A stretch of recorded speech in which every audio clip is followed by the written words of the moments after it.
हैदर कर्रार रज़ी अल्लाह ताला इनकी ज़ात को लेकर और हज़रत अमीर मुआविया की ज़ात को लेकर टकराते हैं और सुन्नियों के अकीदे को ख़राब करने की कोशिश करते हैं, सुन्नियों के अकीदों को ख़राब करने की कोशिश करते हैं। एक तरफ हज़रत अली और हज़रत मुआविया, जंगें हुई हैं इनके दरमियान, लेकिन वो इज्तिहादी ख़ताएँ थी। उस वक्त जो हालात थे उसकी वजह से हो गई आपस में, लेकिन दोनों सहाबी रसूल हैं। सुन्नी ये मानता है कि दोनों सहाबी रसूल। हज़रत अमीर मुआविया की शान में भी कहोगे तो ईमान हाथ से जाएगा, क्योंकि उनके लिए भी हदीसें आई हैं। और हज़रत अली करमल्लाहु वजहुल करीम वो तो दामाद रसूल हैं, रसूल करीम सल्लल्लाहु तआला अलैहि वसल्लम के जानिसार सहाबा उस वक्त खड़े हुए हैं जब कोई नहीं था। हज़रत अली रज़ियल्लाहु तआला अन्हु की फजीलत बयान से बाहर है। इनकी शान में एक जुमला भी नहीं कह सकते, उनकी शान में भी नहीं। जो उनके साथ मामलात हुए, मुझे हैरत होती है, गली नुक्कड़ में घूमने वाला नौजवान व्हाट्सएप में, फेसबुक में मुनाजरे कर रहा है, मुआविया बागी थे, अली हक पर थे। जालिम फैसला वो करेगा जो उन दोनों से बड़ा होगा। बात सही है? हज़रत अमीर मुआविया हो, हज़रत अली करमल्लाहु वजहुल करीम हो, इन दोनों का अगर फैसला आए तो कौन फैसला करेगा? जो इन दोनों से बड़ा होगा वो मोहम्मदुर रसूलुल्लाह की ज़ात है, मेरे आका सल्लल्लाहु अलैहि वसल्लम की ज़ात है और अल्लाह रब्बुल इज़्ज़त है। उन दोनों के अगर आपसी कुछ मामला थे भी तो तू कौन सा चूहा है जो उनके बारे में अपनी राय देता है? हाँ, बाज वो हैं खारजी किसे कहते हैं जो हज़रत अली की शान में बकवास करते हैं। ये जालिम यजीदी हैं, आज भी हैं उनकी औलाद में कुछ लोग। औलाद का मतलब उनके जानशीन उस अलम को उठाए हुए हैं जो यजीद उठाया हुआ था, वो हज़रत अली के खिलाफ भौंकते हैं। कुछ हैं जो हज़रत अमीर मुआविया की शान में भौंकते हैं, ये शिया हैं, वो खारजी। लेकिन अल्हम्दुलिल्लाह अल्लाह का बड़ा एहसान है, इन दोनों की नापाकियों से हमें बचाकर मौला ने दोनों की मोहब्बत में हमें अता किया। अहले सुन्नत व जमात वो हैं जो मुआविया की शान को भी समझते हैं और हैदर कर्रार की शान को भी समझते हैं। हम इन झगड़ों में क्यों पड़े? क़यामत के दिन हमारी नमाजों के बारे में हमसे पूछा जाएगा, जंगे जमल जंगे सिफ़्फ़ीन के बारे में नहीं पूछा जाएगा। बताओ, कहीं किसी किताब में लिखा गया है क़यामत के दिन अल्लाह तुमसे उठाएगा और पूछेगा अली और मुआविया के दरमियान जंगे जमल क्यों हुई थी, जंगे सिफ़्फ़ीन क्यों हुई थी? तुमसे पूछा जाएगा, मुझसे पूछा जाए, उनका मामला है, अल्लाह उनसे पूछेगा। मियां तू डर, तुझे तेरी नमाज के बारे में पूछा जाएगा, तुझे तेरे अमल के बारे में पूछा जाएगा। अपना सब कुछ भूल करके वो सहाबा के बारे में जुबान दराजी कर रहा है। इसलिए बचो, ये राफिजियों के फैलाए हुए जरासीम से अपने माशरे को बचाओ। नौजवानों को भी मैं तलकीन करता हूं, जब ऐसी बहसें आए तो वहां से उठ जाना, इसलिए कि शैतान तुम्हें गारत करने जा रहा है, तुम्हें बर्बाद करने जा रहा है। ऐसे झूठे और जाली पीर भी आए हैं जो अहले बैत की मोहब्बत का राग अलापते हैं, लेकिन उनके अंदर अली की मोहब्बत उतनी नहीं, बल्कि मुआविया की दुश्मनी कूट कूट के भरी। वो सिर्फ ये चाहते हैं कि हज़रत अमीर मुआविया को काफिर साबित कर दें, बागी साबित कर दें। भोले भाले मुसलमानों को यूं बताएं, देखो यजीद उनका बेटा था, हुसैन को कत्ल किया, बेटे ने किया तो क्या हुआ? हज़रत नूह अलैहिस्सलाम का बेटा भी काफिर निकला, क्या अल्लाह के नबी को ताना दोगे? अबू जहल दुश्मन रसूल था, लेकिन बेटे इकरमा सहाबी रसूल थे। बाप की गलती बेटे को नहीं, बेटे की गलती बाप को नहीं दी जाएगी। हज़रत अमीर मुआविया उस वक्त इंतकाल कर चुके थे जब करबला के वाक़यात हुए थे, नहीं थे हज़रत अमीर मुआविया रज़ियल्लाहु ताला।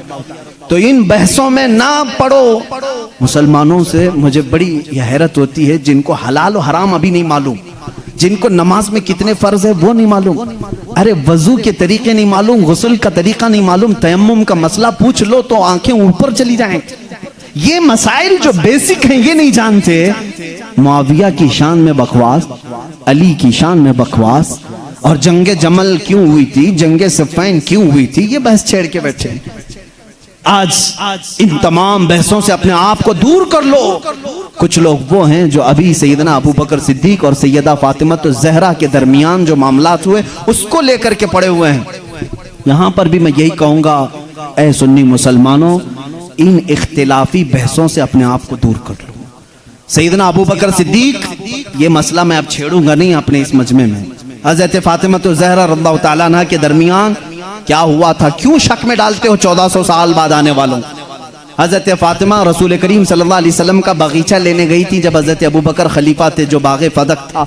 हज़रत अबू बकर सिद्दीक ने यह कहा, मैंने हुजूर से ये हदीस सुनी है कि नबी की विरासत नहीं बढ़ती, किसी भी नबी की विरासत नहीं बढ़ती, जो नबी छोड़ जाते हैं वो पूरी उम्मत के लिए सदका है।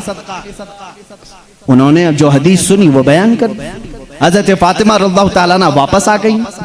एक बागीचे को लेकर के दोनों के दरमियान बात।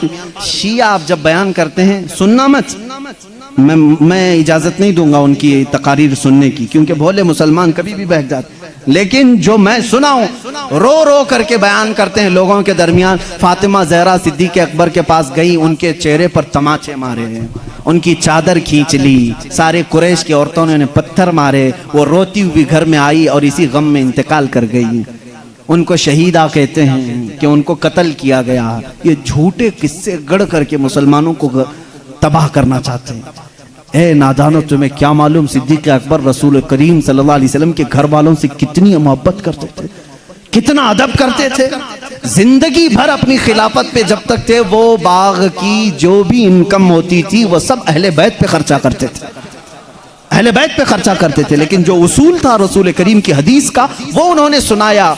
अब यहाँ एक अकीदा भी सुना दूं मैं आपको, अकीदा भी। सिद्दीक़ अकबर हुजूर सल्लल्लाहु अलैहि वसल्लम का वो बगीचा दे देते हैं। हुजूर की वफात के बाद हुजूर के बेटे बेटियों में वारिसों में कौन था? सिर्फ हजरत फातिमा थी। तो उन्होंने आयत कुरान की पढ़ी कि बाप की विरासत बेटी को मिलती है, तो वो पूछने के लिए गई थी। लेकिन जब हजरत अबू बकर ने बता दिया नबी की विरासत नहीं बढ़ती, आम लोगों की विरासत बढ़ती, नबी की विरासत नहीं बढ़ती, हजरत फातिमा वापस आ गई। मामला इतना ही है, हम सुन्नी इतना ही कहते हैं, ये भोंकते हैं। सिद्दीक़ अकबर की शान में गलीज़ अल्फाज कहते हैं। मैं तुम्हें बताऊं, हजरत अबू बकर ने एक इसके साथ अकीदा भी दिया, मैं मर जाऊं, मैं अगर मर जाऊं, अगर 1000 रुपए छोड़ा हूं, मेरे बच्चे हैं तो उसमें डिवाइड हो जाए, बेटे को इतना बेटियों को इतना। आप में से कोई फौत हो जाए, आपकी औलाद को बांटा जाएगा कि नहीं बांटा? लेकिन मुझे बताओ, मैं जिंदा हूं अभी और मेरी विरासत अगर मेरे औलाद में बांटने के लिए आ जाओगे तो इसको विरासत नहीं कहते, इसको क्या कहते हैं? विरासत नहीं कहते। शरीयत कहती है विरासत मौत के बाद ही होगी। शरीयत क्या कहती है? विरासत वफात के बाद ही होगी। सिद्दीक़ अकबर ने यह हमें अकीदा दिया है, विरासत उसकी बटे जो फौत हो चुका। हम तो रसूलुल्लाह को कब्र में जिंदा तस्लीम करते हैं, वो बाहयात हैं, अपनी बरज़खी जिंदगी में उनकी विरासत नहीं बांटी जाएगी। और यही से शरीयत हमें यह भी अकीदा देती है, हम कोई भी हो, हमारे इंतकाल के बाद हमारी बीवियों को इख्तियार है इद्दत गुजारने के बाद दूसरे से निकाह कर सकती है। वो बेवा को इजाजत है, मैं मर जाऊं, आप में से कोई फौत हो जाए, बीवियों को इख्तियार है इद्दत गुजारने के बाद दूसरे से निकाह कर सकती हैं। लेकिन शरीयत का कानून है, रसूलुल्लाह की जितनी बीवियां हैं पूरी उम्र भर कभी कोई दूसरा उनसे निकाह नहीं कर सकता, इसलिए कि उसूल है जिंदा शौहर की मौजूदगी में कोई दूसरा निकाह नहीं कर सकता। रसूल पाक अपनी कब्र में जिंदा हैं, इन अज़वाज मुतहरात के निकाह का ताल्लुक कब्र अतहर में भी बाकी है। इसीलिए तो हज़रत सिद्दीक़ा आयशा फरमाती हैं, जब रसूल करीम सल्लल्लाहु अलैहि वसल्लम दफन हुए हुजरे में, वो जाती थी हुजरे की सफाई करती थी। हज़रत अबू बकर का इंतकाल हुआ, उसी हुजरे में दफन हुए, वो जाती थी हुजरे की सफाई करती थी। कौन? हज़रत आयशा। और एक अकीदा मैं देता हूँ, हज़रत आयशा का हुजरा था, कमरे की चाबी उनके पास थी। हुजूर उनके क्या थे? सबको मालूम है ना, हज़रत आयशा के क्या थे? शौहर थे। और हज़रत अबू बकर हज़रत आयशा के क्या थे? बाप थे। अब तीसरे नंबर पर हज़रत उमर आए, कब्र में दफन किए। उसके बाद हज़रत आयशा ने वो चाबी दूसरों के हवाले कर दी, फिर अंदर हुजरे में नहीं जाती थी, खुद नहीं जाती थी कचरा झाड़ना सफाई करने के लिए। पूछा गया क्यों नहीं जाती आप? इतने सालों तक जाती थी। कहती हैं मेरे शौहर रसूल करीम सल्लल्लाहु अलैहि वसल्लम थे, मेरे बाप अबू बकर सिद्दीक थे, दोनों मेरे लिए महरम थे, मैं उनके सामने जा सकती थी। जब से हज़रत उमर दफन है, एक गैर महरम के सामने जाना हमारे लिए इजाजत नहीं। कोई उनसे पूछे उमर तो कब्र में है, आयशा जवाब देंगी, कब्र में हुआ तो क्या हुआ, उनकी जिंदगी भी जिंदों की तरह है।